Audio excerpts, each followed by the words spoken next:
하야입니다. 다들 셀프 페인트 하고 싶은데 어떻게 하는지도 모르고 해서 도움을 받고자 이 영상을 보셨을 거예요. 제가 셀프 페인트를 하게 된 계기는 어머니가 페인트 가게에 견적을 맡기고 오셨대요. 근데 200만 원이 든다고 했다. 너무 큰 값인 거죠. 그래서 저는 생각을 했어요. 내가 나설 땐가? 왜 페인트를 하는데 200이나 들지? 그래서 그때부터 공부를 하고 페인트 가게에 조언도 구하러 가고 페인트를 구매하고 다 칠하고 완성을 한 상태입니다. 제가 A부터 Z까지 다 알려드릴 테니까 보시고 따라 하시면 될 것 같아요. 이게 저희 집입니다. 보시면 파란색 부분이 있죠. 거기는 방수 페인트를 해야 되고 하얀 색깔 벽지는 이제 수성 페인트를 칠했어야 됐는데 현재는 방수 페인트는 아직 하지 않았고 벽면에 하얀 페인트만 완성한 상태예요. 제가 페인트 가게에 가서 구매한 영수증 수성 페인트만 봤을 때는 10만 원도 채 들지 않았어요. 그래서 여기 영수증은 따로 주시지 않았고 계산하실 때 종이에 직접 쓰시더라고요. 그래서 제가 그거를 찍어 왔습니다. 거의 10만 원 가까이 들었는데 10만 원은 아니에요. 그래서 먼저는 여러분이 궁금해 하실 부분 이론 먼저 설명을 듣고 오시죠.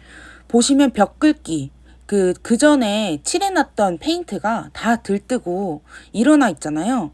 그거를 이제 긁는 작업. 다 긁고 나서 보면은 금들이 그 시멘트에 갈라져 있는 걸 볼 수 있어요. 그 금을 메꿔서 평평하게 해준 다음에 페인트를 해야 돼요.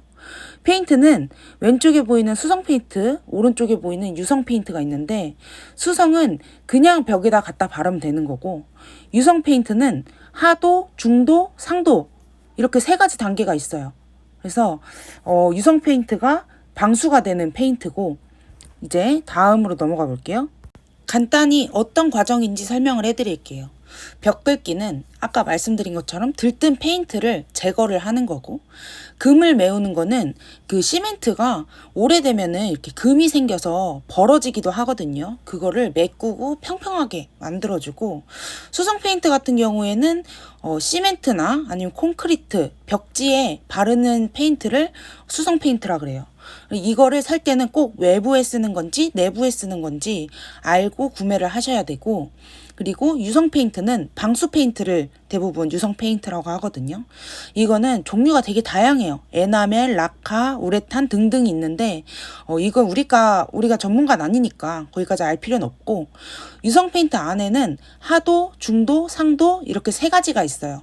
하도는 시멘트랑 페인트가 잘 붙게 밑작업을 해주는 거고 중도는 실질적인 방수제로 여기서 이 두께를 정하는 거거든요. 그리고 상도는 이제 중도를 코팅해주는 역할이고 이제 구매해야 될 것들을 설명해 드릴게요.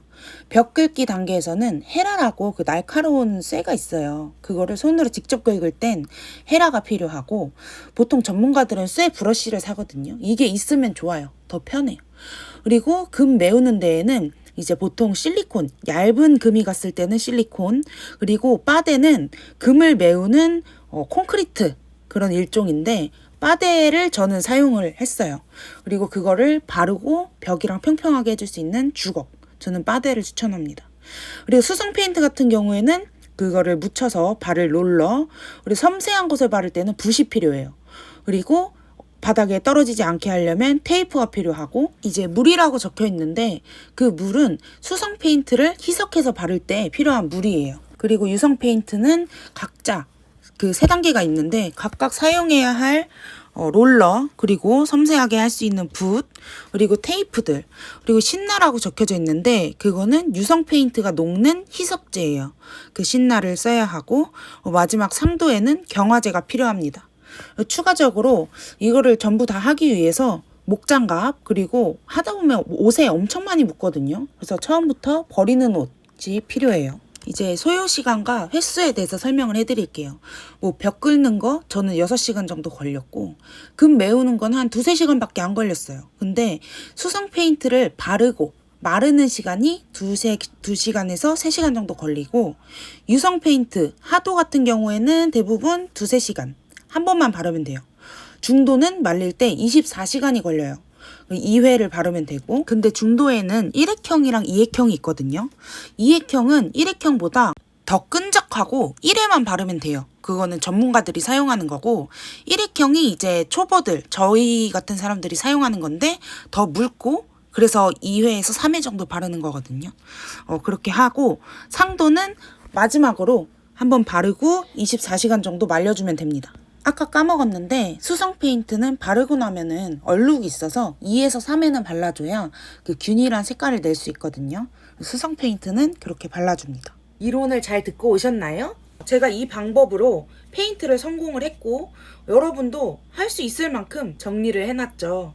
그거대로 구매하시고 그거대로 이해하시고 시간 그리고 횟수 지켜서 하시면 되시고 유성 페인트 설명을 할 때 에나멜, 우레탄, 라카 이런 종류가 있다. 근데 하지만 모르셔도 된다. 이 얘기를 드린 거는 그 인터넷에 검색을 해보잖아요. 그러면은 알지도 못하는 우레탄, 라카 이런 얘기가 너무 많고 구매를 했을 때 적합하지 않은 페인트여서 실패를 할 바에는 아예 페인트 가게에 가서 설명을 하세요. 그쪽에서도 도와주실 거예요. 사마 페인트에 가서 구매를 했고 페인트 가게에 가서 어디 칠할 거고 집 사이즈는 어느 정도 되고 그런 거를 설명을 드렸더니 알아서 척척 이렇게 그냥 가져다 두시더라고요. 그래서 직접 페인트 가게에 가서 사세요. 할만하다. 제가 직접 페인트한 영상까지 넣게 되면은 너무 영상이 길어지게 될까봐 이번 편은 이론편으로 하고 실제로 페인트를 한 영상은 제가 2탄으로 준비를 해드릴 테니까요. 이번에 이론을 아시고 다음 편에 실전편을 보시면 될 것 같습니다. 그러면 다음 편에 만나요.